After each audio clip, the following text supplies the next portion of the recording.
រដ្ឋបាល Donald Trump តម្រូវឲ្យអ្នកដាក់ពាក្យសុំ Green Card ចាក់ចេញពីសហរដ្ឋអាមេរិកយន្តការថ្មីនេះកំពុងបង្កការព្រួយបារម្ភសម្រាប់ជនអន្តោប្រវេសន៍ស្របច្បាប់ទូទាំងពិភពលោកក្នុងការផ្លាស់ប្តូររបបគោលនយោបាយដ៏សំខាន់មួយដែលបានប្រកាសនៅថ្ងៃទី22ខែឧសភាឆ្នាំ2026កាលពីម្សិលមិញនេះរដ្ឋបាល Donald Trump បានដាក់ចេញនូវយន្តការថ្មីមួយដែលគាំទ្រច្បាប់សញ្ជាតិនិងអន្តោប្រវេសន៍ឬហៅថា INA ជំពូក245យន្តការថ្មីនៅក្នុងច្បាប់អន្តោប្រវេសន៍នេះគឺតម្រូវឲ្យអ្នកដាក់ពាក្យសុំ Green Card ជាច្រើនដែលកំពុងស្នាក់នៅក្នុងទឹកដីសហរដ្ឋអាមេរិកត្រូវចាកចេញពីប្រទេសហើយវិលត្រឡប់ទៅប្រទេសកំណើតរបស់ពួកគេវិញដើម្បីដាក់ពាក្យស្នើសុំសេវាសញ្ជាតិនិងអន្តោប្រវេសន៍សហរដ្ឋអាមេរិកឬហៅថា USCIS អាចបង្កការរំខានដល់ជីវិតរបស់ជនអន្តោប្រវេសន៍ស្របច្បាប់រាប់សែននាក់ដែលកំពុងធ្វើការកំពុងរស់នៅនិងចូលរួមចំណែកសេដ្ឋកិច្ចយ៉ាងច្រើននៅសហរដ្ឋអាមេរិកតើ Green Card ជាអ្វី Green Card ឬហៅផ្លូវការថាប័ណ្ណស្នាក់នៅអចិន្ត្រៃយ៍គឺជាប័ណ្ណដែលអនុញ្ញាតឲ្យម្ចាស់ប័ណ្ណអាចរស់នៅនិងធ្វើការនៅសហរដ្ឋអាមេរិកបានជាអចិន្ត្រៃយ៍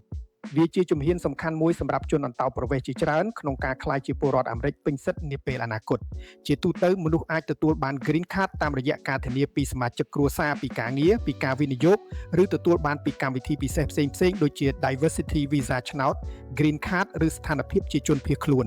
នៅឆ្នាំសារពើពន្ធ2024មានមនុស្សប្រហែល 1.4 លាននាក់បានទទួលសិទ្ធិស្នាក់នៅអចិន្ត្រៃយ៍ស្របច្បាប់ឬ Green Card នៅទឹកដីសហរដ្ឋអាមេរិកក្រមច្បាប់ថ្មីដែលបានធ្វើបច្ចុប្បន្នភាពនាពេលនេះមនុស្សដែលកំពុងស្នាក់នៅក្នុងសហរដ្ឋអាមេរិកហើយចង់ប្តូរស្ថានភាពទៅជាអ្នកស្នាក់នៅអចិន្ត្រៃយ៍ឬហៅថា Permanent Resident នឹងត្រូវតែត្រឡប់ទៅប្រទេសកំណើតរបស់ខ្លួនវិញដើម្បីដាក់ពាក្យសុំ USCIS អះអាងថាវិធីនេះអាចជួយទប់ស្កាត់មិនឲ្យមនុស្សស្នាក់នៅដោយខុសច្បាប់ប្រសិនបើពាក្យសុំរបស់ពួកគេត្រូវបានបដិសេធទោះយ៉ាងណាក៏មានការលើកលែងសម្រាប់ករណីពិសេសមួយចំនួនផងដែរប៉ុន្តែព័ត៌មានលម្អិតនៅមានកម្រិតនៅឡើយគោលនយោបាយនេះបានរងការរិះគន់យ៉ាងខ្លាំងពីអ្នកគាំទ្រសិទ្ធិជនអន្តោប្រវេសន៍ពីមេធាវីនិងបណ្ដាសមាជិកសភាមួយចំនួនដែលនិយាយថាវាអាចបង្កការរំខានដល់គ្រួសារការងារនិងសេដ្ឋកិច្ចអាមេរិក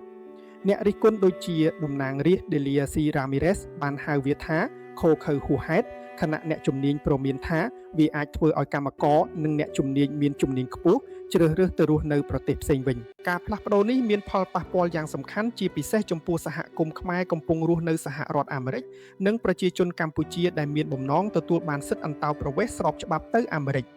ពលរដ្ឋខ្មែរជាច្រើនអ្នកនៅអាមេរិកកំពុងកាន់ទឹកដីបណ្ដោះអាសន្នដូចជាវីសាសិស្សវីសាការងារឬវីសាតាមគ្រួសារហើយកំពុងស្ថិតក្នុងដំណើរការសុំប្តូរស្ថានភាពទៅជា Green Card